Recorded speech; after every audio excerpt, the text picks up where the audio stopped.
I'm Nick Von Walkerbarth, and you're listening to the Von Dubcast. If you don't want to listen to me gap in the intro and you want to skip right to the interview, skip about 15 minutes. Before you do, please consider doing one of these couple things that really helps out the show. Following the social medias for the Von Dubcast, subscribing, and leaving a review. If you could do those things, that'd be awesome. Also, give me a subscription on the YouTube channel. That'd be great too. All right, welcome everybody. Episode number 99 of the Von Dubcast. That's absolutely bananas to think that it's been 99 episodes. Next one is going to be episode 100 with my dad, Ingo, which I'm sure a lot of people are excited for. I've had plenty of people reach out and tell me just how excited they are to hear that one. I'm excited to record that. We're going to do it on Wednesday. That'll be next Monday's episode. So we're already here. And what an episode I have for you guys today. Another one of those episodes like I talk about. Sometimes there's episodes that I'm really excited about because I think they'll be really good to hear. There's certain episodes I get really excited about because they're really special to me, and I think this one's both. Today we have Aaron Jeffery, the CFFC Cage Fury Fighting Championship Middleweight Champion of the World, on the podcast, which absolutely, just to hear that sentence come out of my mouth kind of gives me the chills. Like, that is so cool to be able to say that. You know, when I first started this podcast, that was one of my dreams, to have, the champions of these organizations on my podcast, to, have conversations with them and ask all those stupid questions that I have about the sport and what goes into it, and about what I see in certain fighters' fight styles and what goes into building that style. And Aaron was so open in so many ways. Just the fact that he would come on and give me his time when he's that busy training and chasing his dream went a ton to me just to start it off. And then the fact that he was that willing to give me such in-depth answers about his own training in the process, especially after for those of you, we don't really talk about it much in this episode, but we recorded this episode last Friday, and Aaron fought on Tuesday on Dana White's Contender Series, which Dana White's Contender Series, for those of you who don't know, is a TV show that Dana White put together. I think it's been going for 5 years now. I think it's the 5th season.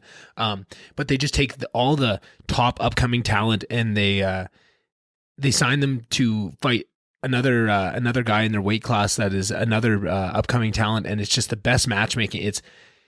It's what's drawing all the best fighters in the world that aren't signed to the UFC right now. They're fighting on Dana White's Contender Series, and Aaron Jeffery is one of those guys. And he had just an absolute war for 15 minutes with Caio Borralho.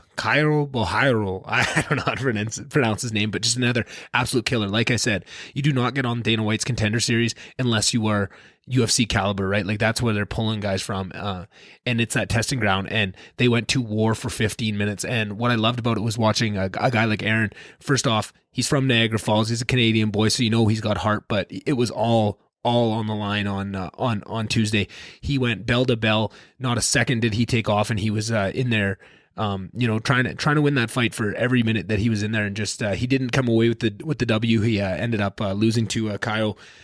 But to me, it was all about the performance he put on and just the showing the high level. And like I said, just the matchmaking and what high level competition is. A loss to someone like that is not nothing to hang your head about. I'm sure if you asked Aaron, specifically about it, I'm sure he'd see it differently. But just for me, I was so impressed by it. So I just made an Instagram story just saying as much, great lettuce on the kid, like, tough to see him take a loss, but like showed great heart. And Aaron reached out to me and just said, "Hey, thanks. I appreciate that," which, not a lot of guys do. And I just said, you know what? No, thank you. Thanks for putting on such an amazing fight for me to watch. Like, as a fan, that's all I asked for, is like, guys to go give it their all like that. And those are the people that I ride with, like with the wins and the losses, that's one thing, but to go out there and like put on a performance where it's 100% effort from bell to bell, that's what I like. And I said that to him, and he appreciated that, and just said, hey, one day I'd love to get you on the podcast sometime. Like, especially with fighters, with how busy that life is,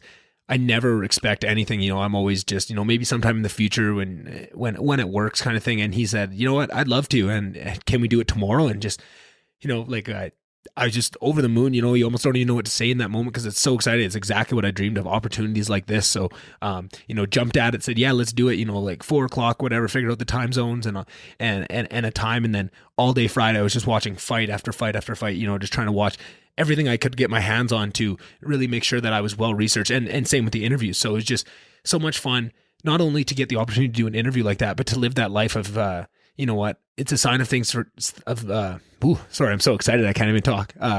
It's a sign of things to come, because the day I got to live on Friday of, getting up in the morning, having a nice shower, going to a private jiu-jitsu lesson, doing a bit of weights, and then coming home, showering, and just researching, like, for my job now, like, which is crazy to say, like, this is my job now. I get to research fights and research these guests that I'm infinitely passionate about and interested in. And so it doesn't feel like work. I got to spend 2 hours just watching interviews and fights, and it all culminated in a great interview, right? Like, it's hard to put to words. Like, it's easy to put to words, but it's hard to put to words the meaning of what that means to me. And I hope you guys understand that, of just how cool that is, of this. I'm living my dream already. Like, that first day of chasing the podcast by myself just all went together, and to have it, it could have gone quite differently if the interview maybe didn't go as well as it did, or if Aaron wasn't as receptive to, the questions I had to ask, or maybe I would ask a dumb question at the start that could have derailed it. But the fact that it all went so well, and I got an interview like this, it means the world to me. And it was such a cool experience, and I can't wait to do it more. I can't wait to, have Aaron back, have a guy like Aaron, or Aaron himself, back on the podcast. I can't wait to, keep extending it, having bigger and bigger names on, and really proving to the MMA world that I'm somewhere that people can come, and that's what they're going to get every time. A well-researched, in-depth, passionate interview. It's not just going to be some guy trying to, get views off somebody's name. That's never what I'm going to be about. It's always going to be someone that I'm interested in. And I'm just excited to start that process. And I'm hopefully, hoping that you guys can hear that passion and that excitement. And even if maybe you aren't a big MMA fan like I am, you'll still get something out of this, because it is quite the journey, like to chase a dream like that, to put everything on the back burner, and to live that selfish life you have to compete at the highest level in any sport. But I think cage fight is probably, the most extreme of, like, when you think of the typical tropes of what is the requirements for sports. I think you can take all of those and just crank them right up to 10 for fighting, because it's just such a, it's almost silly to even call it a sport. It's not a sport. It's more than that. And I think we probably even touched on that at some point in this interview, of just what those differences are. And having said all that, to be able to have someone that, knowing what goes into it, that's still willing to give me like an hour of their time in the middle of all that, to let me ask my questions and to help launch my dreams with it just means the world to me. So yeah, that was really exciting. Really great way to kick off this October of chasing the podcast.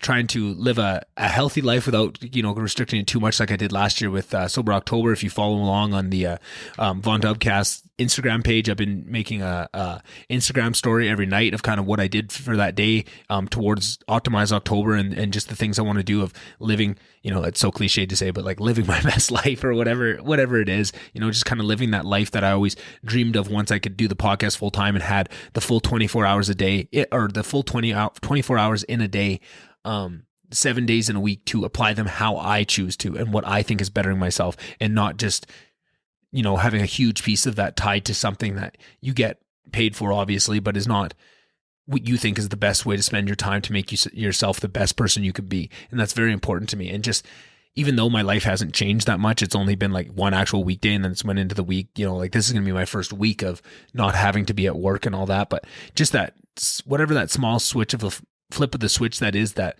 piece of freedom that is gained, I just feel this weight off me, and I'm so much more happy. I'm dancing more. I'm feeling better, and that you cannot put a price on. So I hope, I just want to say a big thank you, I guess, to everybody that has reached out to me over the past few months, have, watched me struggle trying to balance work and the podcast. And thank you so much for reaching out. I know some of those episodes sounded a little scary to people, and I have a hard time, because I always want to post those solo episodes and really be honest with you guys about how I'm feeling, because it is so cathartic, and it feels so much better on the other side, just to get everything out, get it off your chest. But then I feel bad, because then everyone's worrying about me, and I just get all this, heartbreak and everything off my chest. I feel a lot better about it, and then everyone hears me in the moment and doesn't see me, on the other side of it, that's feeling a bit better about it and is all worried and calling. And I always, It's a weird balance to walk, because you want to be as honest as possible. You also don't want to worry people. But I just wanted to say thank you for everyone that does worry about me and has called me over the last few weeks. And I just want to tell you that,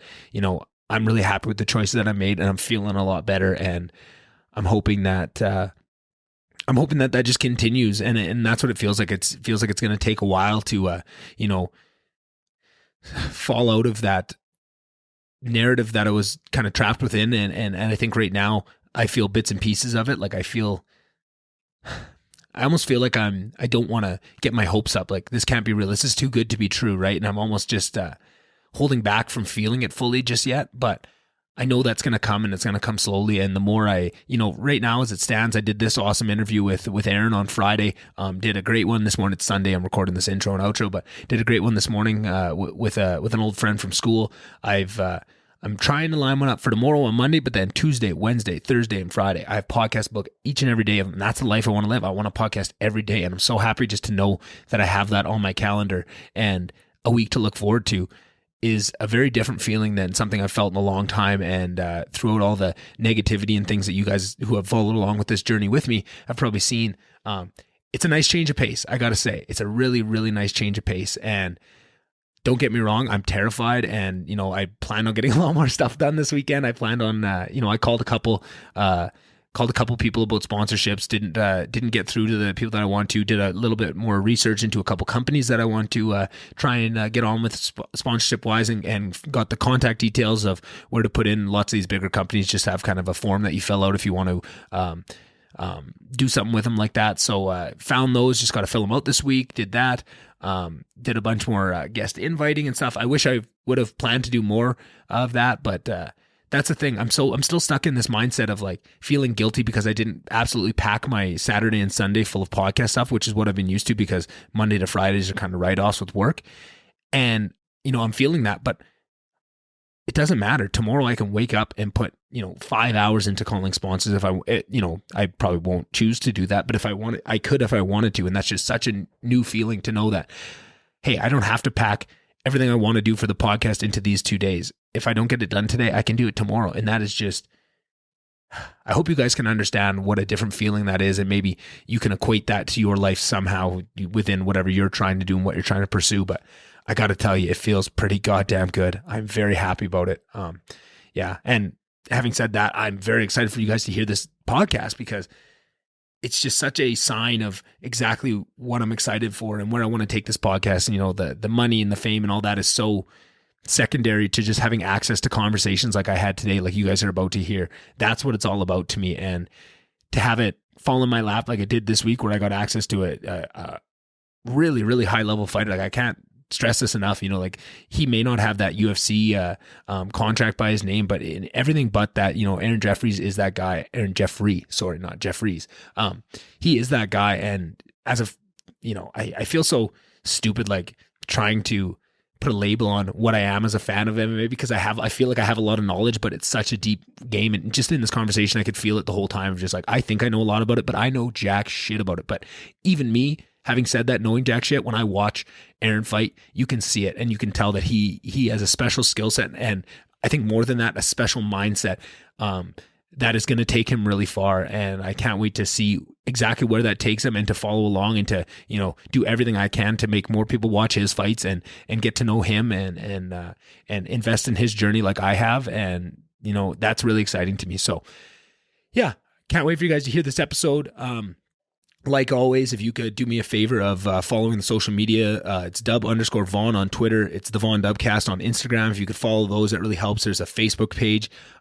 Also, if whatever podcast app you're listening to this on, if you could hit subscribe, that means a ton. That is one of the biggest things you can do, probably more so even than following the social medias, is just hitting subscribe so that when these episodes go live, if you could set it so that they automatically download, that really helps me out. It helps all the algorithms. It helps all that stuff and helps my downloads go up. And I make sure that I release the episodes at like 2-3 in the morning so that if you do have it, it's just going to automate. You're going to be on Wi-Fi sitting at home while your phone's asleep and it should automatically download so it's ready to go for you for that day and you have it ready. But just that, and if you don't want to, no worries. I'm not going to pressure you, but just want you to know that if you do subscribe, it means a lot and it really helps the podcast grow. So if you want to do those things, appreciate it. If you don't, no worries. Other than that, have a great week.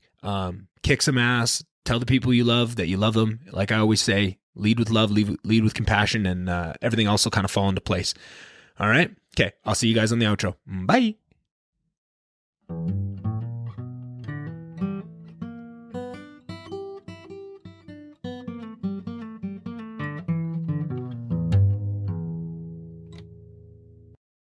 Beautiful. Well, this is a huge honor for me, Aaron. I'm a huge fight fan, and have a champion like yourself on. This is just the biggest thing that I've had on the podcast so far. It's awesome. So thank you for being here.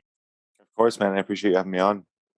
Yeah. So I just kind of wanted to start off by talking about just kind of how you got into MMA. I mean, I've listened to some interviews, listened to some pre-fight stuff, some post-fight stuff, and it's really fun to watch your journey now. But I haven't heard much about kind of what got you into it. I know you're a good old Canadian boy like myself, and most people's journey into MMA, if you live in this neck of the woods, is usually some way crosses with GSP at some point. So I'm curious to see how you got into it.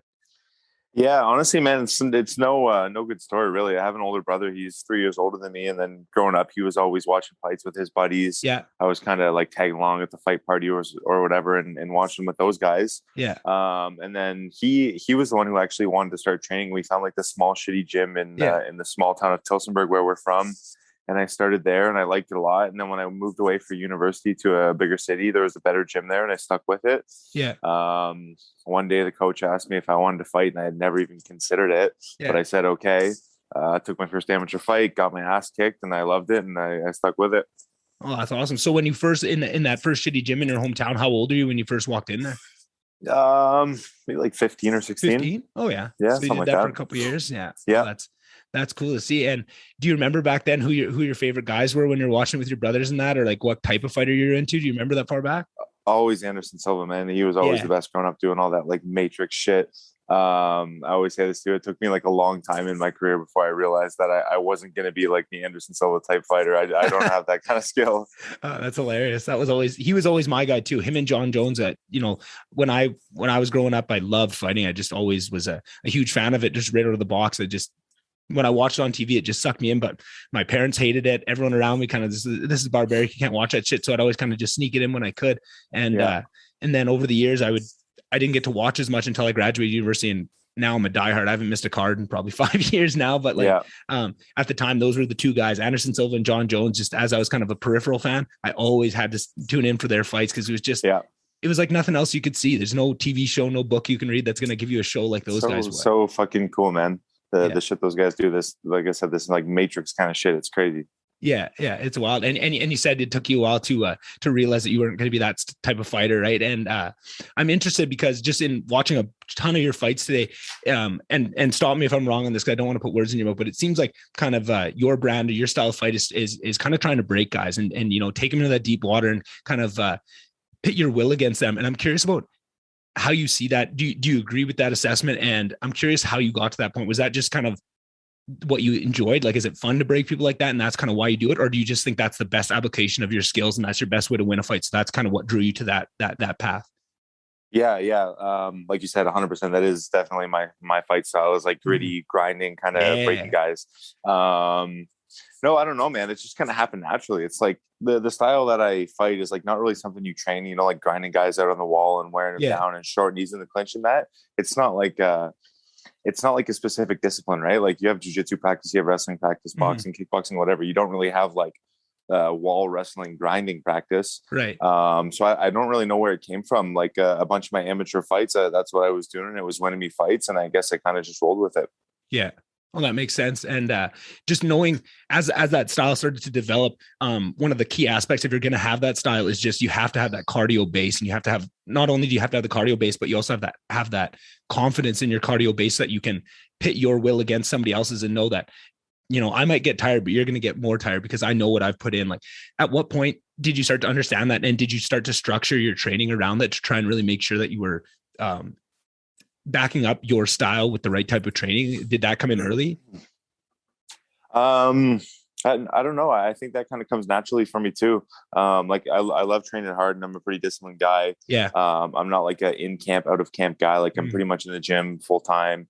So I think, I think it just comes naturally. Like even now I don't do any road work. I don't run. I don't do conditioning. I don't lift any weights. It's just MMA training for me, just kind of trying to build my skill set. So I think, I think the cardio kind of comes naturally too.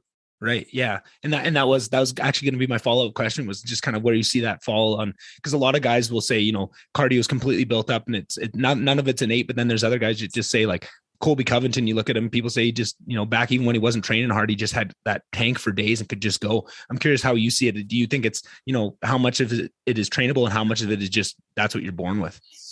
I think there's a few factors. I think probably genetics is definitely part of it. It's got it. But I mean, if you're like sitting off your ass and you come off the couch, you're probably not going to have good cardio, even if you have the best genetics in the world. Right. And I think you kind of led to it earlier. I think part of it is mental too. To go out there and like know that you can do it and not worry about gassing, and not be thinking about it during the fight is a huge part of it. If you're going out there and you're thinking about getting tired and you're like trying to save energy, I feel like those are the guys that start to gas and they start to think about it during the fight. For sure. And I think one of the biggest things that's telling of exactly what you said there is when you watch a fighter who, it's oftentimes what I've seen is guys that are on big win streaks, but the first time that they lose to gassing out, the next time they step in that cage, the look in their eyes is so much different, because that's a whole other factor. And for people that maybe don't know is the game as well as people that are obsessed with it like us, like the amount of things you're thinking about in that cage, you don't need any extra ones. You don't want to be thinking about getting tired, right? You have so much to concentrate on. You have an absolute killer in front of you every time you step in there. You can't be, adding all these things on. So you're right. I think that's one of those biggest things, and it is mental. Exactly, man. Like Conor McGregor, like all his early fights, you never see him getting tired. Yeah. And then he had that war with Nick Diaz where he gassed out and he gets choked. And now you see it all the time. It's like he goes into the fights wondering if he's going to get tired. Now he's gassing out. That's the perfect example of exactly what I'm talking about. And you see it a lot, but it's amazing to see what one little aspect and what it speaks to me is just how much that confidence is so important in this game. Like it's a weird thing, because it's not just confidence in your skill set. It's confidence in so many different things. It's confidence in your skill set, in your cardio, in your mindset, in all these things. And if anything shakes that confidence in any one of those, you're now have another hurdle in front of you that you need to get over, right? And it just makes those fights. You can see it. I think Conor McGregor is the perfect example of that. I'm glad you went there, because you can actually see it in the fight that is something in the back of his mind, where when you look at old Conor and just that flow state that he was in, there was not a thought of that. The only thing he was thinking about is, at what point in this round is this left hand going to fucking land on your chin and you go to sleep? Exactly. Right? Yeah, exactly. But knowing that is the other side of that battle, right? Because that's I think you could probably be a podcaster yourself, because you're going exactly where I want to go already before I get to it. But that dominating style of kind of breaking guys, I said that the cardio side is a really important piece of it, but I think that mental side of it is also very important, of just knowing that, I'm mentally stronger than you, right? The cardio, the bodies will break down, but to have that confidence that I'm not going to break before you break. How much do you train your mind, or do you think that just comes with all the other training of the hard training, or how much do you concentrate on the mental side of the game to try and make sure you're doing everything you can to win that mental edge, as well as all the physical work you're doing? Not very much, to be honest, man. Yeah. Like a bit of visualization, this kind of stuff. But I know there's guys that like work with mental coaches, sports psychologists, and it's actually it's something I've been considering a bit more lately, is getting into that stuff. Yeah, it's amazing to watch, just from as a fan perspective, and somebody that I'm so lucky as an MMA fan, because I think the MMA media around the sport is like no other sport. And I think, NHL, MLB, they're all playing catch up to what MMA already has in terms of the media side of it. But you get such a cool look into the different parts of people adding things to their game, right? And to watch, there's probably 5 or 6 really strong examples of high level fighters that have changed their game around by adding a mental coach in. And then you get to see everybody else in high level fighting kind of turn their heads and look and say, oh, that's another thing I can look to add. Maybe it's not for everybody, but now it's just the one other piece you can add to your game. And I think if you back up 10 years ago, there were so many things like that. Like nutrition was one of them, different cardio bases, leg kicks. To just see, it's so fun to watch the game evolve like it has. And I'm curious maybe to throw that back at you. Been doing this for a couple of years now, almost 10 years. How have you seen the game evolve? And I'm curious to ask, how the game has evolved. And then I'm curious to ask as well, maybe after, how how people look at MMA in Canada has evolved, because I'm sure it was looked at very differently when you were just getting started to where it is now. And it's got a lot more popularity. Well, for sure. I mean, I'm pretty sure it was illegal. Professional MMA events in Canada were illegal for most of my time growing up. Right. The first one they had there was the GSP fight, and it was huge. That was like the first time they came there. So that was crazy. Actually, it might've been legal in Quebec before Ontario or something, but, but yeah, it's, there was nothing really happening, right? For like for me as a fighter, I have to have all my amateur and professional fights mostly across the border because there's nothing going on in Canada. So that was huge when it finally came to us. And then in terms of like skill set stuff, man, it's like, it's a totally different sport now. Like you watch some of the early UFCs, there was like a dude wearing like one boxing glove and one bare fist and this kind of thing, right? Guys still fighting their gis. Like it was wrestling still like shoes. very wrestling shoes, like still very individual, like martial arts that were kind of going against each other. Then you start to see guys kind of mixing things up. You get guys that can kickbox a little bit and wrestle, and now it's like everyone can do everything. Like everyone's a black belt at everything. It's crazy. Yeah, and it's so cool to now watch these guys that have been doing, not only do they do everything, but they've been doing everything since the time they could walk. They were, there's actual MMA gyms where people can walk in there, put their kid in at 6-7 years old and have them learn jujitsu, wrestling, striking, all the, and mixing them all together, because that's the other thing I think people don't really understand is, yes, MMA is made up of all these different constituent things, but kickboxing versus MMA kickboxing or jujitsu versus MMA jujitsu is so vastly different. And you could have the best jujitsu guy in the world. We often see it, right? And they go into the cage, and it's just that all those other factors of how that works with your base that you have. It doesn't mean too much. You have to really be able to bring it all together. But it's fun to watch these young kids coming up that are just spectacular at a young age. You can't really count them out like you used to. If you had a couple more years on them back in the day, it usually was a pretty good sign you're going to win. But now kids are coming up and they're pretty skilled pretty early now. It's pretty fun to watch. Exactly, man. It's not like, again, it's not like individual martial arts. It's like now MMA is the martial art. The kids are starting in that at the young age, and they're being well-rounded from day one. So it's kind of scary. I mean, I kind of came into it at that point. Like I started training MMA from the get-go too, but the sport still wasn't where it is now. So, I mean, for me to see like these like 18-year-old kids coming up in the gym and they're like already so good, they're crazy athletes and they're crazy skilled fighters at that age, man. It's kind of scary for the older guys. And I'm curious, I think this is something that I'm not sure quite how to articulate, but I think it's something special of a guy like yourself that goes into a gym that's learning MMA, and it's got all these different disciplines that you're taking on. And usually what you hear from guys is, unless they're a wrestler that's now learning MMA, they want to be as far away from that wrestling as they can, because it's the hardest, it's the most, grueling on your body. It's all these things. And for you to make that one of your pillars of your fighting style, I think that speaks to who you are, that you're willing to do that. Because when I've interviewed a couple fighters before this, they're saying like, I can't even find training partners to wrestle because nobody wants to even do the wrestling part of it. Right. It's such a crucial part. I'm curious, what was it was it just your success in the wrestling that drew you to it? Or do you like kind of those harder things of, this is the hardest part of it, I want to jump into the hardest part and learn it? I think both those things. I think, like I said, I was winning a lot of my fights with kind of that grinding style, so it was coming naturally for me. I definitely do like working hard. That's one thing I have going for me. And then my head coach back home, Chris Prickett, he's the wrestling coach at the university there, Brock University. They're the number one team in Canada. So I just kind of like immersed myself into that wrestling culture. I started going to the university practices, wrestling with the team. And I loved it. And I think our gym back home, Niagara Top Team, kind of has that like wrestling culture, wrestling mentality built into it too.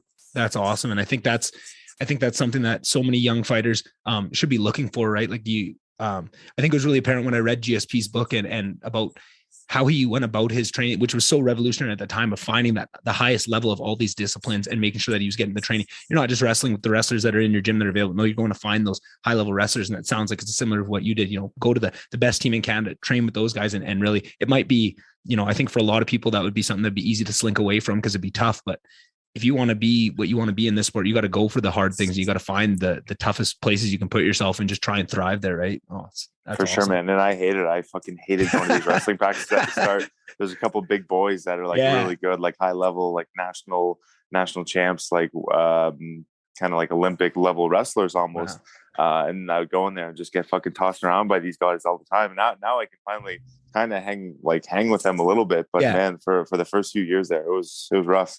Mm-hmm. And I imagine, like, I was just, like I said, been watching fights all day, and I was watching that Petrosky fight because I just watched the last season Ultimate Fighter, and was pretty familiar with him and watching that go into it. And what I noticed was the confidence and the lack of fear about the wrestling, like, because going into it, everyone's talking about it. And I mean, even on the Ultimate Fighter series that was after your guys' fight, just all the talk was about his wrestling. But you could just see it in your eyes that you had no fear going into that. And I'm just curious about that confidence to be able to walk into a cage with somebody that's that dominant in one domain, but you have that backup. Is that just that training going with those type of guys that gives you that confidence that, yeah, sure, you're a great wrestler, but fuck, I can wrestle too. Like, let's go. Yeah, for sure, man. I mean, that's why you train your ass off, so you can go in there and feel confident, not question yourself. Like we just talked about that too, right? Like questioning yourself in there, you can't do it. So the only way to go in there and be confident and not question yourself is to like work as hard as you can possibly work and go in like kind of leaving no stone unturned, right? Right. And I'm curious about that, because I think it's so important to have the confidence in all these different areas, but then it's also very important to be honest with yourself and look at where your shortcomings are. And I'm curious about that. Is that where you just rely on your team to be telling you like, hey, this is you almost don't want to point at the worst aspect of someone's game, because you want to have confidence in every aspect of your game, but you also need to be concentrating on where you need work. Do you just rely on your team to look at that and you just have confidence in everything you do and they'll tell you what to work on? Or is that something that you look at and you're critiquing yourself, or how does that work? I think both, for sure. Yeah. Like that's kind of what your coaches are there for, right? To tell you where you're good, where you're bad, what you got to work on, whatever. Yeah. And then you got to be honest with yourself. You gotta see maybe where you're losing the rounds in the gym, like how you're losing the rounds, which kind of guys are beating you. Yeah. You got to see where you're going wrong in your fights, how you're losing your fights, and then kind of assess it and analyze it, and work on the weaknesses. Right. And work on the weaknesses enough so that you can gain that confidence again. So when you're walking in the cage the next time, there's no holes in your game that you're thinking about, like we talked about earlier, that's not on your mind. You know that you've done the work. It might not be as on the same par as some of your other skills, but you've put enough in there that it's not a glaring weakness that you're going to be thinking about actively in that fight. Hey. Yeah, exactly. Gotcha. I'm curious, just because we are Canadians, we both have a lot of pride in our country and in the sport. It seems like Canada is one of those countries within MMA that you almost get a different pop by just your association with it. And you see other fighters that maybe were born other ways, other places, and moved to Canada, but they'll roll with the Canadian flag just for that sense of being. How much pride and how much of the fire that burns you comes from representing Canada? Does that mean much to you, or is it just when you're in that fight, it doesn't matter, or do you carry that in with you when you go in the cage? I mean, when you're in there, that's not like a thing that I'm thinking about. It's not like in between rounds thinking like, do this for my country or something. Not like Volkanovski hitting his flag between every round. No, not really. But you get a lot of support. You get a lot of like hometown support. Like I have people that'll be reaching out to me, like Norfolk County, Ontario, Toastmore, Ontario. We love you, whatever. So that's cool. And definitely the country as a whole too. Like you see it on Twitter, you see it on Instagram. You get Canadian fans, and they want to support you. So it's definitely meaningful. Oh, that's awesome. And how has that been? I know you've been training down at Syndicate in Vegas the last little while. How has that been, being away from Canada, being away from that hometown support? I know there's a bunch of positives with being down there too, but I'm just curious about maybe some of the homesickness and that. Like how long? I guess I should start with, when did you first go down there, and how long have you been there? Yeah, I came here end of May, so it's been like 5 months now. Wow. It's sick down here, man. I love it. Like solid room of guys to train with. Like ton of you. That's UFC a killer guys, gym. PFL, Bellator, whoever. Like they're some of the best guys in the world. Also world-class coaching staff. But I'm homesick, man. I'm kind of a mama's boy. Like I live a couple hours from her at home, but I go see her every weekend. I chill with her a lot. She's like one of my biggest supports. So it's tough for me being away from her for sure. Yeah, I bet. And that's one of those other parts of the fight game where, there's so many aspects that people don't realize that go into it, especially right now with the pandemic. But that's something that's been within the fight game forever. There's people that really leave their home. You see people all the time in the highest levels of MMA that have left their homes, some far off place, to come chase their dream here. And that's always a part of it. And I think, you always hope when you're in North America, like Canada or America, you think you're never going to really have to deal with that, but you never know what's going to get thrown at you in this sport. I guess that's the overall lesson of it. But I imagine having that step up in training by getting to a gym like Syndicate helps to take away a little bit of the negative feelings of being away from home. Hey, for sure. And like, I feel like I have family down here too now, man. Like these guys are so awesome. They've really taken me in. Like I love the team. So yeah, it's definitely comfortable being here. Oh, that's awesome. And that's something that I noticed another MMA fighter from Grand Prairie here, specifically Alex Martinez, who's fighting in PFL. He went down there and did the same thing, was going into the PFL bubble, so needed somewhere to train down there. And just from watching the social media side of him going down, just how the gym kind of embraced him and how quickly you could see it was a family and they really embraced him there. It was awesome to see that. It's nice to know that Canadian fighters have a bit of a home down there. They can go down. I'm sure there's lots of gyms like that too. I shouldn't just say it's just Syndicate, but it's awesome to have that kind of reputation where if you if you have the skills and the drive to work hard, this is a place for you, and you can come down. Doesn't matter where you come from. You're going to be family. Hey, that's awesome. Exactly. Yeah. And as soon as you mentioned Martin, I was going to say, I bet if you asked him, he would say the same thing as me. He'd have the same thoughts. It's really like a team, like family feel at Syndicate. Where do you think that comes from? Do you think that does that start with the coaches? Is that kind of just the dynamic of who the fighters are that are part of that gym? Where do you think that comes down to? Because I'm sure there's gyms that would love to have that kind of reputation, but they wouldn't even know where to start. Yeah, I think it probably starts with the coaches for sure. I mean, John Wood is the head coach here, and he's got like super good vibes, and he runs practice a certain way, and it's like good vibes. It's a good atmosphere. And then it attracts those kind of people, right? Fighters come in and the fighters that, they enjoy this type of atmosphere, they're going to stick around. Ones that don't, maybe they're going to go somewhere else. So yeah, right. I think it starts to attract more of itself.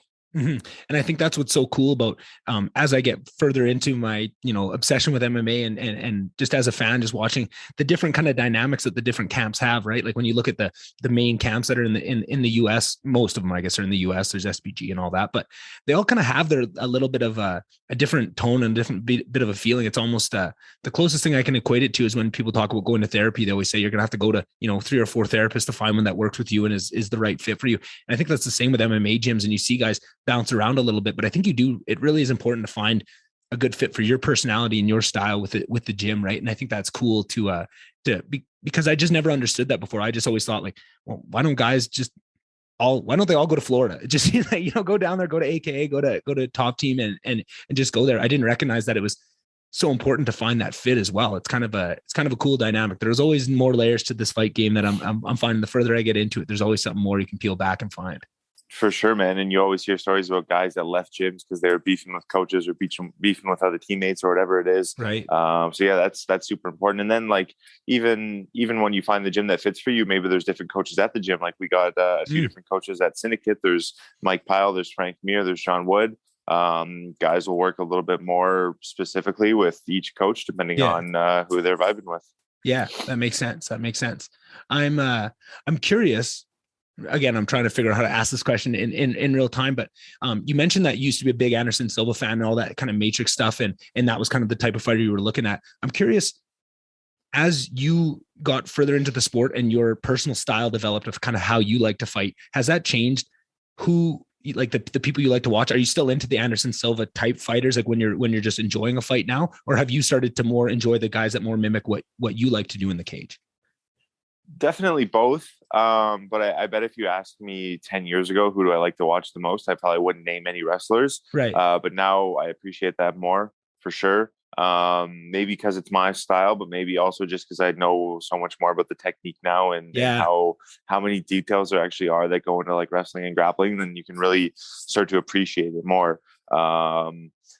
I don't know, for whatever reason though, the typical like casual fan doesn't want to see any wrestling and grappling. I guess it's hard to appreciate the skill, even though I don't know. Same with striking though too, right? Like they obviously don't understand the intricacies that go into the striking, but for some reason to a casual fan, that's what stands out the most. Not as much the grappling. Exactly. And I think you already hit the nail on the head of it. All comes down to the fans' level of understanding of it. Like I've noticed for myself, just as being a really hardcore fan the last couple of years and just watching more and more. It's not like I was out doing any wrestling myself. It wasn't like I was out, rolling jujitsu all the time, but my understanding just from watching more fights and understanding the positions, more of what's going on, and your enjoyment goes up in levels each time you have a better understanding of what's happening. So you can understand where, people are bored with it, right? Like I still lose my mind every time I hear boos at a fight. Like I just crawl out of my skin because it drives me nuts. And I think most actual fans feel that same way.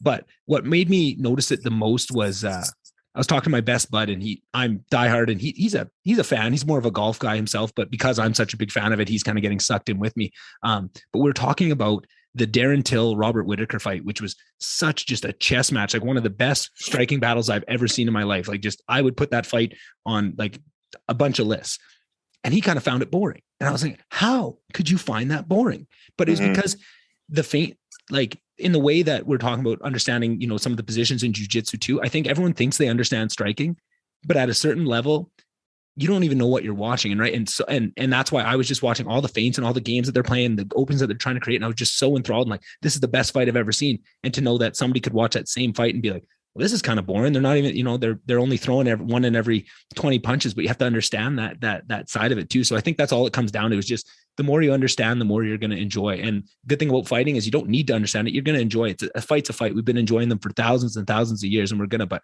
the level of enjoyment, and that's what I'm always curious about, is how do we tell more fans, hey, if you put in a little bit of work to understand this, your enjoyment of this sport is going to go up tenfold, right? And I think you'd think that'd be standard, because I think I've seen this with hockey, just to put it in the Canadian terms of, if you show somebody a hockey game, they'll enjoy it, but you just show them what an offside is, what an icing is, and maybe 2 or 3 other things, their enjoyment level is going to just jump huge. And I wonder what that is in MMA. Like, how do we bring guys along? Because it's so worth it in the long run, but it's hard to show people a little bit of work is going to be worth tons in the long run.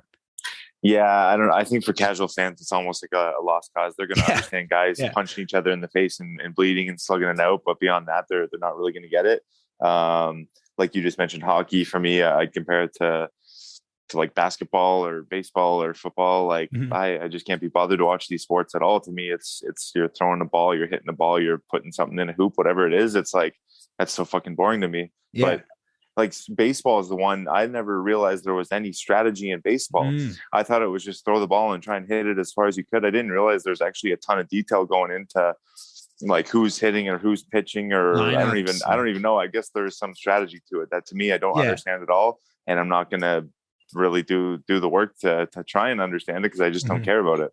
Exactly. And I think that's one of those things where, I was a big sports fan growing up. I like hockey mainly, but football, baseball, kind of whatever it was sports. But the last couple of years, the more I get into MMA, the less I watch any other sport, because it's the same thing. It's getting more boring and boring, because it's like, not only the sport itself, the highs of it, but kind of what I told earlier, where I just think all these other sports are playing catch up in terms of the MMA media. The way MMA media is now, at least at the highest level, the storylines that come out and the amount of just pictures that they can paint going into the fight. So, on a typical UFC fight night, there might be 8 guys that their entire journey from childhood to where they are now, and you're so invested in it that even if it's the 8th fight on a card, to me, that doesn't matter. I'm not missing that fight. That fight is just like a title fight to me, because you're so invested like that. And it's just like, I'm so happy that MMA media has gotten there, but I'm also just like, what is all these other sports doing? Like, do you not see what's happening over here? And there's just so much tradition in just kind of the traditional sports, just to give interviews where it's, we're trying hard, we're doing it for the team, and they just say nothing. But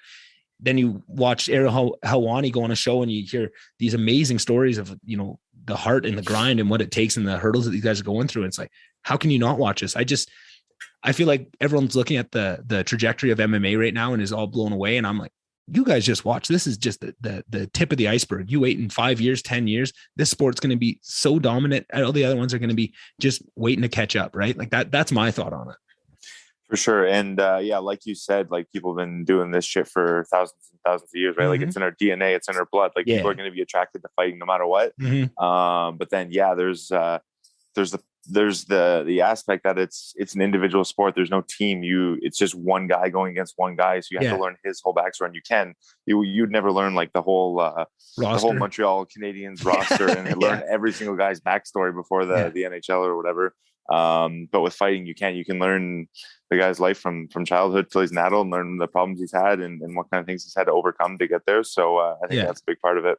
Yeah. And I think eventually teams like the NHL, because it'll never be every guy, just like in the UFC, you don't know the storyline of every single guy. I think they do a good job of at least giving you something for fun, but some guys just like to fight. They don't like the media side. They just want to show up and they love the sport. Right. And that's intriguing too. You're telling that story. It's still their story. Their story is just a little bit different. They're maybe not a Sugar Sean O'Malley that is about being a showman and all this other stuff. But I think all it's going to take is for other sports to see this. And there might not be everybody on an NHL team, but there's going to be 1 or 2 guys on each team that starts their own podcast or does their own thing or finds somehow to bring their own personality out. And it's going to just cause a domino effect of the team starting to see what value that brings and what kind of fans. And you're going to see these guys that, I'm an Oiler fan, but if I was really that invested where I knew this guy's story, if someone got traded away from the Oilers, I might, that might lose me as a fan of that team because I'm going to follow this person more than the team. And I think that's what maybe they're a little bit afraid of. They want to keep the team in front of the individual. Whereas in an individual sport like MMA, it's all about yourself and getting what you can get. Right.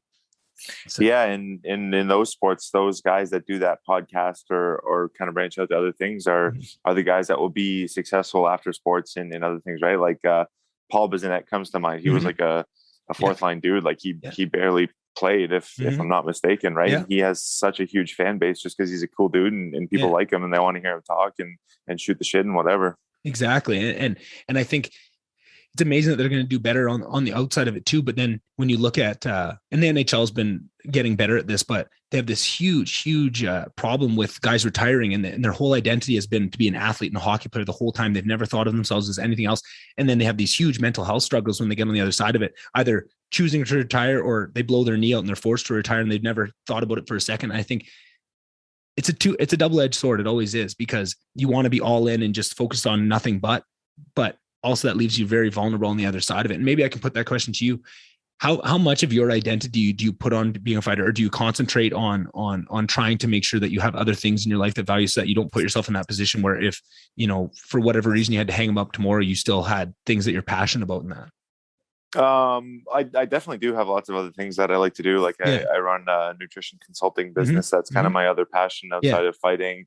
Like I have a girlfriend that I love. I have family that I love. I have all this stuff, but it's been 10 years that I've been an MMA fighter, and that's pretty much how all my friends think of me and my family. So, maybe if I did have to hang him up tomorrow, I don't know. It's tough, and you see a lot of guys struggle with it, and you see guys come back out of retirement when they clearly shouldn't, because they just can't hang him up, man, when they need to. So, I don't know. Thankfully, I'm not at that point yet. So I don't have to worry about it just now. But we'll cross that bridge when it comes. Fair enough. Very fair. Very fair. I'm curious, again, to kind of do what we did at the start, to go back how you got into MMA. I'm curious about that with nutrition. Was that something that just along the journey of MMA, the nutrition side forced you to kind of look into it and you found an interest there? Or was that kind of always an interest? How did you get down that road? I was always into like biology and stuff, like in elementary school, high school. That's where I did well in school, was those kind of subjects. I knew I wanted to do something health related. So I went to Brock University. My degree was medical sciences. But then, when fighting came into play and I started cutting weight and all this stuff and just trying to be an athlete and eat like an athlete, I got more into the nutrition aspect, and then that's kind of where it started. So I had this medical sciences degree, and then I went and took a sports nutrition certification and kind of just went with it. Right. And how much enjoyment do you get out of doing the consulting, of helping somebody get healthier or putting together a nutrition plan? Does that reward you in a similar way that fighting rewards you? Is it completely different? How does that fall into the grand scheme of the things that you're doing? No, it's totally different from fighting. Like fighting's about me. It rewards me. It's like what I'm doing to better myself. But nutrition, it's like, I really don't make much money off it. And I'm kind of doing it to help people, man, because it's one thing that I enjoyed. I worked at a nutrition clinic for a while I was fighting. And I got to see like hundreds and hundreds of patients all the time, and help them out and see how it made them feel better and improve their life and whatever. So, it's always something I wanted to continue doing. Yeah, that's interesting to me. It seems like that's a very common thread with fighting. I think, and this is, again, me completely guessing, so if you think I'm off on this, please say something. But it seems like fighting is such a selfish endeavor. You really have to concentrate on yourself and kind of put everyone aside, at least maybe just in fight camp. But it seems like because of that, a lot of fighters have that part. They often have some other part of their life that they're helping others with, right? Like, Dustin Poirier has the fight, or has his charities, the Fight for the Forgotten charities that Justin Wren put together. Even Conor McGregor, who's maybe the pinnacle of the selfish side of the sport, in some ways, also tries to give back. I'm curious what you see about that, because it seems like most every guy has some sort of way to give back to others to balance out their life. And maybe that comes from the selfishness. I don't know. I'm just guessing. Yeah, that's a good point. I never thought of that. Maybe that is it. Maybe it's just because the sport's so selfish and we put so much time into ourselves that a lot of guys feel they need kind of like an outlet to give back to other people. So maybe it's just that. Yeah, it's cool. I actually never thought about it until that came up. It's interesting. And you mentioned the nutrition side coming in with weight cutting. That's kind of what I figured it would have been, because that seems like such a game changer in most of these MMA athletes' careers. Is either they come in from wrestling and they're already very, very familiar with weight cutting, and they actually have an advantage against some of the other people that are jumping into it, that it's new to them. And then you see guys like, again, when I read GSP's book, it was so fascinating to hear about how he was cutting weight at the start before he knew how to do it, right? Or I think maybe an even better example is Stephen Wonderboy Thompson talking about coming in from karate and having no idea how to cut weight. And they're just doing, when he tells the stories of how his first couple weight cuts went, it just makes your stomach crawl because it's like, oh no, like you have no idea.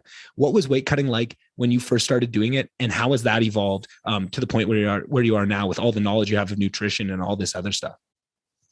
Yeah, I've always been pretty decent at it and trying to do it in a smart and reasonable way and not like dehydrating myself to death. Because that is kind of the culture in some of these sports, right? But no, I've always tried to do it in a more intelligent way.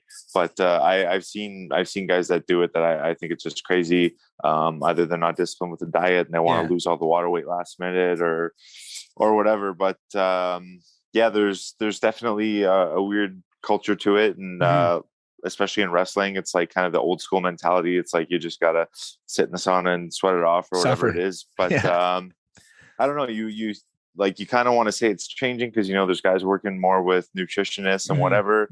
But then you still hear the stories of the guys that like failed weight cut and he's off the card because he tried to lose like 24 pounds in the last 24 hours. Now he's in the hospital with kidney issues or whatever. So exactly, I think it probably is changing. That stuff's probably happening less, but I don't think that's ever going to go away. No, it doesn't seem like it. And just this morning, Aspen Ladd had to get pulled from the fight because she was shaking on the scale and couldn't put her hands up. And it's, as a fan, it's awful to see too. And you wish there was a better way around it. But then you hear these other stories and guys that say, you know what, if you're planning, there's always things that can come up and change this. But they said, if you're planning your discipline, you can always hit weight. There's guys that say that there's no excuses, but I don't know. It just seems like such a crazy thing to even wrap my head around because I've never done it, that, it's hard for me to think of it that strictly. I have a lot of forgiveness for people that miss weight, cause I'm just like, I couldn't begin to do that. Right. Like, it's fascinating. Yeah. And shit happens, man. Like stuff's going to go wrong in the weight cut in life and whatever. And maybe you do have a valid reason for why you couldn't do it. But I don't know. To me, if your weight cut's that fucking miserable, just go up to the next weight class and kind of make life easier on yourself. Right? Like I used to fight at 170. I probably still could. I bet I could still make it, but it would be fucking miserable and I don't want to do it. So I'll fight at 85. Exactly. That's, and there's always the argument, we need more weight classes, and I'm in that camp firmly. I think, it's just going to create more stars. And when you look at the historic rise that MMA is in right now, it's not like there's any shortage of talent coming up. It's, when you watch the Contender Series this season, it's crazy to see what's happening, right? When you look at season 1 to season 5, the type of talent that's coming up, there's no shortage of it. I think more weight classes are just a lot of work, and they're just trying to wait as long as they can before they have to pull that trigger because they know they're going to have to change things up and it's going to be a change. And things are going so good right now. Why would they change it? I really think that's the only reason they're not adding more weight classes, just because they're like, not broken, don't fix it. Let's just leave it right now. I think they know in the heart of hearts, even Dana White knows that it's coming and it'll be eventuality. It's just kind of a waiting game until we see the straw that breaks the camel's back and we need a change on it. Yeah, it's weird though, because like they fucking love handing out belts, right? Like interim belts all the time. They always want someone to have a different belt just so they can say there's a title fight on the card. So you think extra weight classes, more belts is going to be a good thing for them. But it's definitely going to be work for sure. Yeah. And then maybe some of the weight classes might thin out a little bit, like 55 and 70 might. But they're so stacked to begin with. Those are very stacked divisions. I was just going to say that, but then they're not so stacked afterwards because a bunch of guys go to like a 165 class or whatever it is. Yeah, but I think I agree with you, and I think that is the dominant arguments against it. But I also think that what needs to be said with that too is that when you create a 165 weight class, 55 might thin out a little bit because guys might move up. But I also think that opens the door for a lot of big 45ers that are killing themselves to go there. Now that you don't have these crazy monsters that are cutting down to 55, that opens up the door for a lot of the guys that are only fighting at 45 because of those, I'm trying to think of a big 55, like Dustin Poirier, right? Like, like if you think about Alex Volkanovski moving up to fight Dustin Poirier, like, just to see those two in the cage would be something to behold, right? And obviously Volkanovski's been up to like 215 pounds before. He has a frame that can kind of wear all weights, but like just the stature difference would be wild. But I think that's what's going to open up for us. The Dustin Poiriers of the world will probably move up, and then it leaves a little bit more wiggle room. I think in the end they know it's the right call. They just want to wait as much as they can and just milk it for everything they have with the current setup, and then make those changes when they're forced to. Probably, I agree. Another thing too, if you open up some more weight classes, probably get some different matchups, right? Like maybe you get some guys that are going down, some guys that are going up. You get some matchups that you didn't have before, which makes things fun. For sure, right? Like when you watch Izzy try to move up to 205, everyone thinks, oh, Connor moved up, this guy moved up, this guy moved up. That's a 85 to 205 is a huge difference, especially when Izzy doesn't have to cut a ton to get to 85, right? Like, so him moving up 20 pounds to fight a Jan Blachowicz that's probably walking into that cage at 225 minimum, right? Like on the day, 230. That's a huge thing. And like you say, that opens up that door. It's cool to watch someone take on a big momentous task like that of trying to move up 20 pounds and grab another belt. But to make it a little bit more reasonable, I'd be pretty satisfied as a fan to see more of that crossover stuff and more of these big super fights. And I think you already nailed the biggest point of them all. It's so tough to watch the UFC struggle because they've got it in their head. They need 2 title fights on each pay-per-view and all this stuff. And they're just throwing so many balls in the air. And it's like, you have the easiness in front of you to have like easy 2 more weight classes, 2 more belts. Now you can spread that out over your year of pay-per-views. And now you're not in such a tough position, but they must have reasonings. They're not dumb people. That's for as much as people have lots to say about fighter pay and a lot of these things. At the end of the day, they're the rate that the sport is growing. There's a reason with all that stuff, right? And there's for sure a bunch of things that need to be changed, but you also have to give props to what they've done and just look in awe at just taking a sport from its infancy to this huge colossus that it has. Just if you look at like the last 10 years and 2-year chunks of how much the sport grows each 2 years, it's mind blowing. It's like nothing we've ever seen in sports. It's awesome. It's wild, man. Yeah.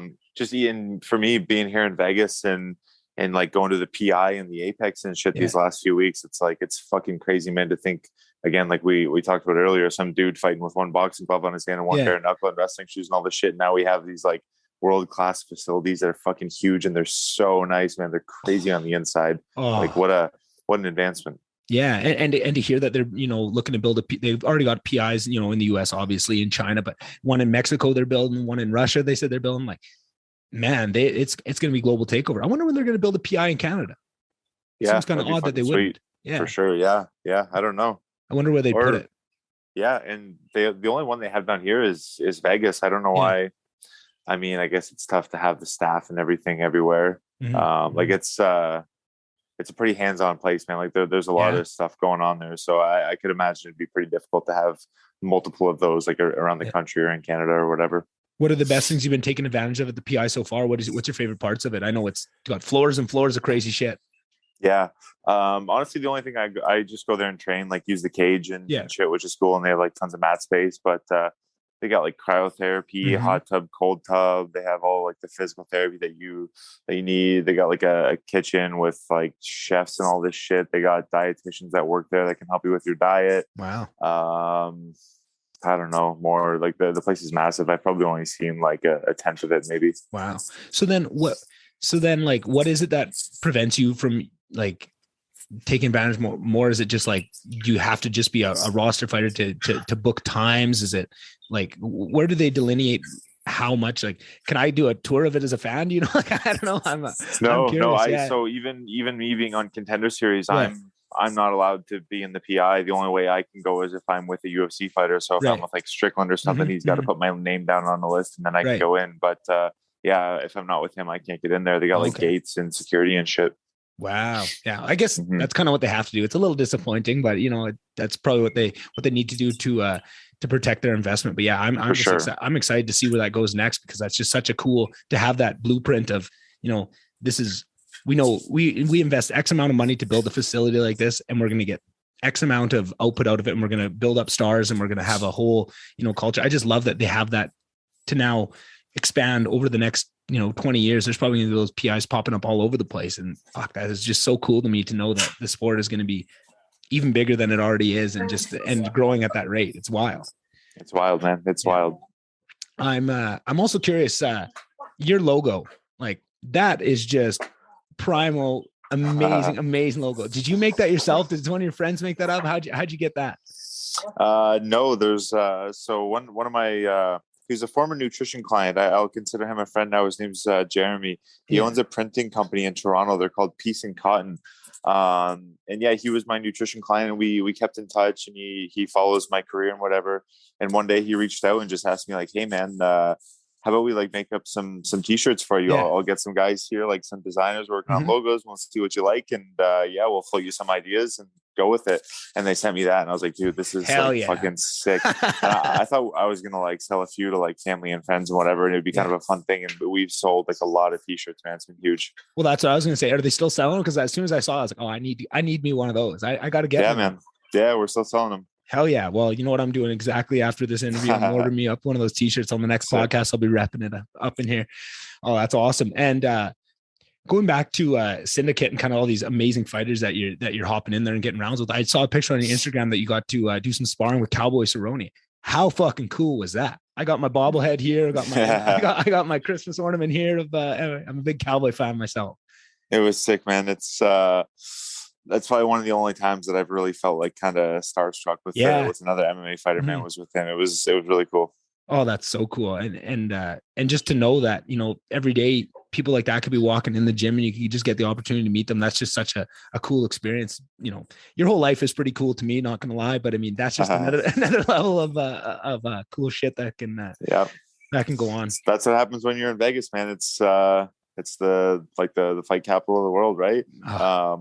One of my buddies, he was just down here from Canada, just visiting. And he was like out like partying, drinking the one night, and I guess it was like 4 or 5 a.m. and he saw Diaz in the casino after his fight. And went and talked to Diaz. Oh, fuck, that's so cool. I'm so tempted to move down to Vegas and just, you know, buy a house and just start doing this up, because just to have the access to all like the fighters that be coming through trying to chase something like this, it would just be such a cool place to be. And I think it might still be in my future. That's why I was hoping that PI might have access to just some hardcore fans go hop in the hot tub and get a little bit of massage. We'll see. I don't think so. So another one of your teammates, and I'm gonna butcher this name, Jazz Devicius. Yep, you nailed it. Nailed it. Perfect. Just watched her fight on the Contender Series. It was an amazing fight. Really loved her style and how she went about it. And now to see that she's already turned it around, got her fight booked for, I think it was mid-January, but against Kay Hansen. How awesome is that to see the quick turnaround of just getting the shot on Dana White, transition that right into a fight in a couple months? How's that been? Yeah, it's sick, man. Good for her. She grinds through. She was down here at Syndicate actually with me for a few months, working her ass off. It paid off. She got the contract. Now she's got a big fight coming up. So yeah, good for her. That's good. I'm curious. Like, we already mentioned that it is a very selfish sport, right? And you're out for yourself. It's an individual sport, but you also have a team and you have people that come up with you. How much do you get of watching those people that you're training with day in and day out and seeing that type of hard work and that grind that they're putting in to see it pay off? Does that motivate you? Does that give you a little bit of extra fire to watch people that are your teammates really find success and take those big next steps? For sure, man. Like, as much as it's an individual sport, it's like you have the team with you too, right? Like there's the same guys that you're in the gym with, like you kick the shit out of each other every single day. So you have like a special kind of camaraderie. So yeah, it's pretty cool. Actually, there's a bunch of boys from back home. They all just fought last night for BFL. It was on Fight Pass. So I heard it was an amazing card. I heard it was absolutely nuts. Yeah. And 3 of the boys picked up wins. So pretty cool to see that. One of my buddies unfortunately took a loss, but it was his first MMA fight. So he's kind of bummed out, but I told him, like, you just popped the cherry, man. It's only the beginning, first amateur fight, many more to come. So even to see that is pretty cool.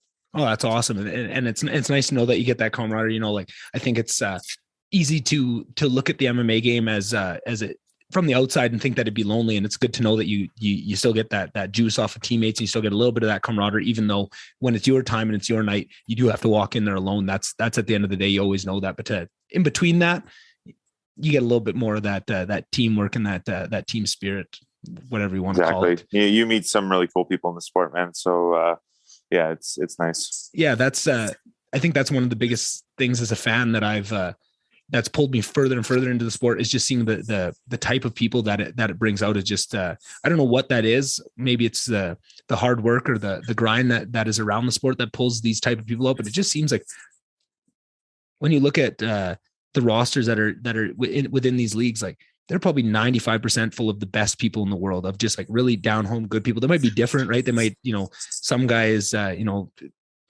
like Bryce Mitchell that grew up in Arkansas and is, very much versus, an Aljamain Sterling from New York, but just that common theme of who all these people are. They're just good people at the end of the day. Like, I wonder what that is that just makes that. And I've noticed it from the very start that I delve into the sport, and the further I get into it, you just see it everywhere. Media to fighters to people that want to be just around the game. It seems like they're all really good people.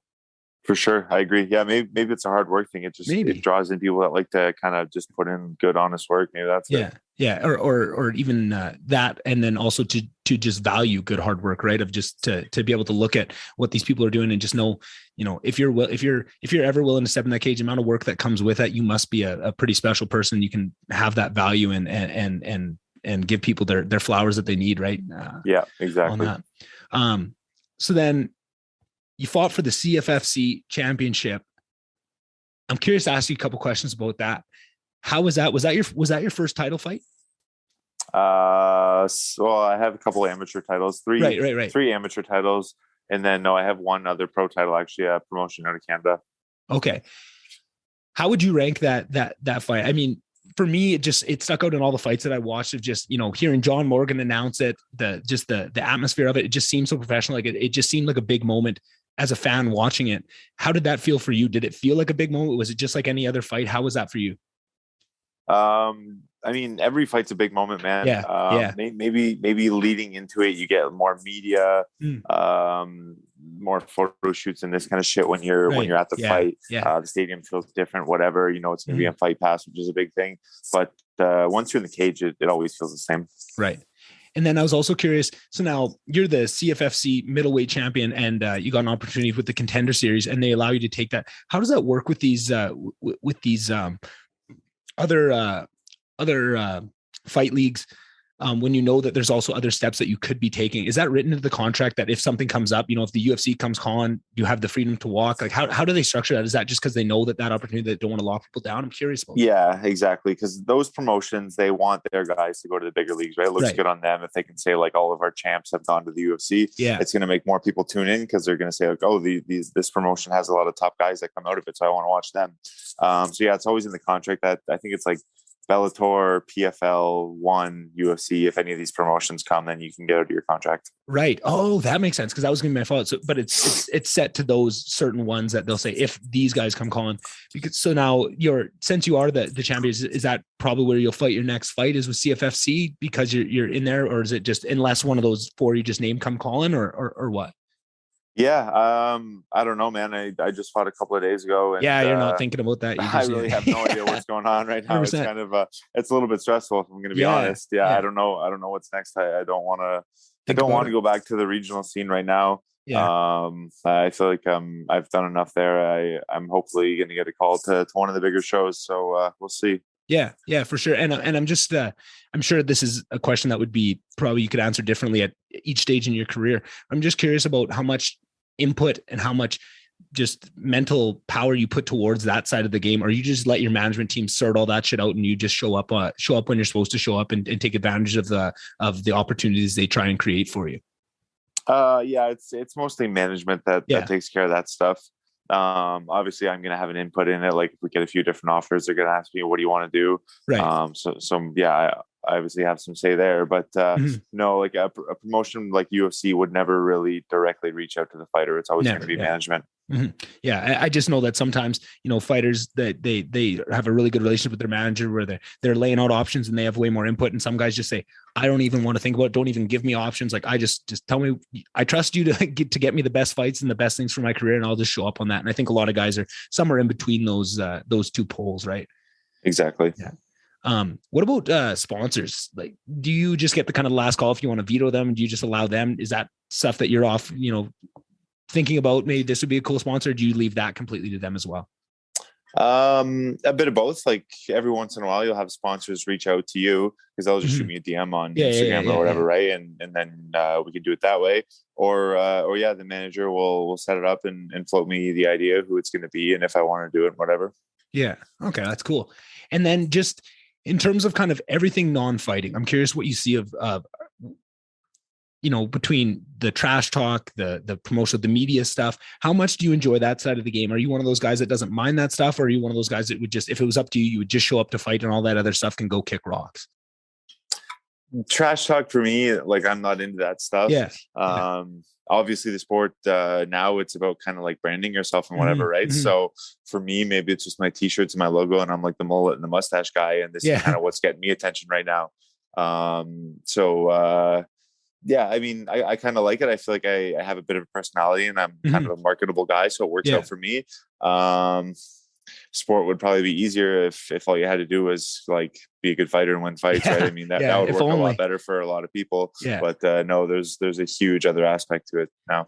And that's what you see. And some guys are just a glove in hand fit with that, of knowing that, you know, like Sugar Sean O'Malley, who wants to be a superstar, and fighting is his way of going about that. But all the, you know, building up your identity, that's what he's there to do. He's excited about that side of it, right? And that just works. But then you see guys that, you know, like Khabib was, I think, where all that other stuff was just kind of auxiliary to what his main goal was, of, you know, being a champion and holding that championship, right? It's interesting.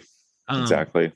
Do you have any kind of dream media? Do you have guys like Ariel Helwani that you really hold, that you kind of hope one day you're looking forward to having conversation with them? Or I know a lot of guys, it's the Joe Rogan interview. Or do you have anyone on the media side that you're excited to get to and to chat with? Good question. I've never really considered that, but both those guys that you just named would be fucking sick. Obviously, like Ariel's the biggest like MMA guy, like media guy in the sport, so he'd be cool. And then Rogan, obviously, he's a man's man. Like even if you're not a fighter, he's a guy you want to sit down and have a conversation with. So that'd be fucking sweet. Oh, that's awesome. Fucking the media side. It's so tough because, you know, I feel like like we said, there's so many different guys that have such a different take on the media side. And for myself, wanted to jump into it in a little bit differently, right? Like I wouldn't consider myself very similar to any of those other guys that they kind of have their shtick of how they interview, where I just kind of want to have a conversation. I just think it's cool to get to know somebody like yourself. I hold it in such a high esteem to be able to ask these, probably some of them are pretty dumb questions that I probably should know already, but you know, it's so much fun for me. And I really appreciate, you coming out. I'll just I've already kept you here for an hour. I'll maybe just ask you a couple more and I'll let you go. One thing I was curious about is when you look at things like records in MMA, it's so like a 10-3 record could be so different. You could have 10 fighters with a 10-3 record, and they could be across the gambit of how good they are, right? Like a record isn't really good to show. You have to kind of go with the toughness of competition that they face in that. I'm curious for yourself, how do you gauge your own level? Is that mainly just who you're going up against in the gym? Like when you're going, you know, you're going guys like Strickland and sparring guys like Cowboy Cerrone, is that really where you see where you are in the grand scheme of things? And was that tougher earlier on in your career when you didn't have those really good kind of gauging posts like those guys to really gauge yourself against? How do you know where you are in this fight game? Because it's so hard to tell, even with a lot of information. Yeah. It's always kind of hard to know, man. I mean, like you said, you got to look at the record and you got to see who you fought and what the competition's like. If your record's full of a bunch of guys that are like 0-2, 0-5, it's hard. You still might be a very skilled fighter. It's just hard to say, right? You don't really know because you've never tested yourself against high level competition. And then you could have a guy that's like, I don't know, like Aaron Pico, his records, I don't know what it is right now. It was pretty trash for a while, but he's like a Golden Ghost boxer and like a NCAA wrestler. And you know he's going to be fucking good. He just hasn't put it together yet. Like measuring yourself in the gym is a good way to do it too. Like you said, I'm sparring with like Strickland and other high level guys. So I know I'm hanging with them. I know I'm up there. Right. But then there's the fact that some guys are just like gym warriors and they'll like you hear all about everyone in the gym and they just don't show up on fight day. So there's a lot of moving parts, man. But I mean, the ultimate test is just getting out there in the cage and seeing if you win fights. Yeah, for sure. That's at the end of the day. You can do all these little things in between to try and get an idea, but until you step in there on that at night against the right guy to gauge yourself, that's the only times the kind of guideposts you have along your career. It's really fun to watch as a fan, really fun to watch. Kind of the last question, probably the most important one is, I'm curious about why you fight. And before maybe I ask you to answer that one, what I've seen as a fan is it seems like a lot of fighters fall into a couple different categories. There's the guys that it's about UFC gold and that's what they're about. They don't care about the money. They don't care about the fame. Some guys, they couldn't care less about championship. They want to make as much money as they can. And then there's some guys that it's not about the money. It's not about the championship. They just want to test themselves. And it's just about bettering themselves and kind of finding new challenges to always be pushing themselves to the next level. And it's all kind of pushed from within. And it seems like the fighters are more or less falling into those three categories. And it's usually a mixture of those, but I'm curious for yourself, when you look at why you fight, where do you think you fall in that? Yeah, definitely a mixture. I mean, yeah, if there was no money in the sport at all, if I had to do it for free, would I be doing it? I don't know. Probably not. But no, I love it for whatever reason. It's a love-hate thing. And I'm sure a lot of fighters say that, like there's the days you want to quit and retire, and there's the days you're on top of the world and you just can't wait to do more of it. Yeah. I like working hard. I like testing myself. I don't know. To me, it's like a fucking terrifying thing to do, to go out there and get in the cage and do it. And that's part of it. Maybe there's like some addiction to like the adrenaline aspect of it. For sure. I don't know, man. It's hard. I don't know if a lot of fighters can really give you, maybe they have an answer that they give you, but I don't know if anyone can like nail down a specific thing. For sure. I think you nailed that answer. I think that's as close as you can get. I think most guys don't even know why they're doing it really at that, or they probably know why, but to articulate it in words is probably pretty tough. It's tough. Really hard. It's tough. And again, like we said earlier, like it's in our blood, it's in our DNA. Like everyone wants to know the fighter. Everyone wants to ask me about my fights. If there's a fight on the street, someone yells fight, everyone's going to look. If there's a fight on TV, people are going to watch. So that's obviously a huge part of it too. And then just for my own curiosity, I know I said that was the last question, but outside of fighting, what kind of passions, like what kind of things? I know you mentioned nutrition, but what other things are you into? What keeps you busy? I know training usually takes up 9% of a fighter's life, but when you do get any time. Dude, I'm pretty fucking boring. I have a big book collection. I read a lot of books. I listen to podcasts. Oh yeah? What's your favorite podcast? It's a lot of like sciencey nutrition stuff. I don't know. What are some of like bigger science? I like Lex Fridman. He's pretty cool. He's the GOAT. That's who's right fucking there. When he has guys about like health and whatever, I like those kind of ones. Michael Shermer's got a good podcast. He's great. I've been getting into like some physics and stuff a little bit too. Man, I could have taken this conversation a whole different way. I'm so into that stuff. Oh. Yeah, I like that stuff, man. But yeah, other than that, I don't know. I chill with my girlfriend. Like I said, when I'm back home, I go see my mom. She likes to cook good food for me. I like eating good food. Chilling with my boys. I'm not like I don't have any other like sport hobbies or anything like that. I don't really watch anything on TV other than fights. Yeah. I'm a simple man. Hey, that's usually the best men are a simple man. I'm a simple man myself. As long as I got a good stack of books and a good stack of podcasts, I'm a very happy camper. I don't need much other than that. Oh, that's good to hear. Good to hear. Well, hopefully I can get you back on again sometime in the future, and we can talk some Lex Fridman, because I think we could probably do about 4 or 5 hours on that alone. Dude, I'm down. I never miss an episode. Usually within at least 2 days release, I've listened to it. That's why I got a nice psychedelic painting of him above my head. He's one of the goats. That's what I'm trying to. He's who I'm trying to be in a couple of years. Everyone always thinks, "Oh, you're just trying to be Rogan." I'm like, that's what you think. No, Lex Fridman. That's who I'm after. But man. Hey, well, you're gonna make it big in this, so maybe you can have me on as like a regular guest, and hell yeah, we'll get big together. Sounds good. I would be careful with what you say, because if you say that too much, I'm probably gonna be asking you on every second day. Hey, you free tomorrow? You free tomorrow? You free tomorrow? But, if you're willing, I'm willing. I really enjoyed that. I knew I had a good feeling we get along great, and I'm happy to, it's nice when it actually works out like that. So thank you so much for giving me a chance, coming on, giving me your time. I know you're a busy man.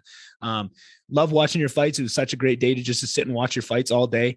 Couldn't imagine a better way to kick off my first day of chasing this podcast full time, and getting a fighter like yourself on. That was something that I hoped in the next couple of months I would achieve, and for that to happen on the first day, like that's just the world kind of giving me a sign that I'm on the right path, and I appreciate that you're part of it. So thank you so much. Yeah, man, of course. All right, talk to you soon. Okay, brother, take care. See ya. All right, what an episode. I hope you guys enjoy listening to that one as much as I enjoyed recording it. That was very special to me. That was one of those ones that'll stick out for a long time. I can always tell how an episode was by my reaction afterwards, and if I'm, running around the house like an idiot with a smile on my face, just full of so much energy I can't even sit down. I just absolutely tear the floorboards out of this house. I think I even called my parents and just had a great chit chat with them just about, what just episodes like that are really special to me, and it just signifies and reminds me of why I'm doing this, and what the end goal is, and what the opportunity, what an opportunity this is, and how lucky I am, and how special it is that I get the opportunity to do like this. Just I think about it, how many people in the world have the opportunity to kind of do exactly what they love, just to find what they love, A, is so hard in this world. And then B, to be able to finagle life, and life is the hardest thing to finagle. I don't know if finagle is a word, A, and B, people know what finagle means. But anyways, I digress. I'm very lucky to be able to do this, and to be able to live the life that I live is just something that I don't take for granted. And I want you guys to realize that I am very lucky, and I appreciate it a ton. And I appreciate guys like Aaron that give me the opportunity to live my dream. And if guys like him, just kept walled up and, maybe felt like maybe not talking to somebody in what would that be? 3 days after a heartbreaking loss like he saw on the Contender Series, he very easily could have been like, fuck that, I'm not talking to somebody this week. Like, why would I do that?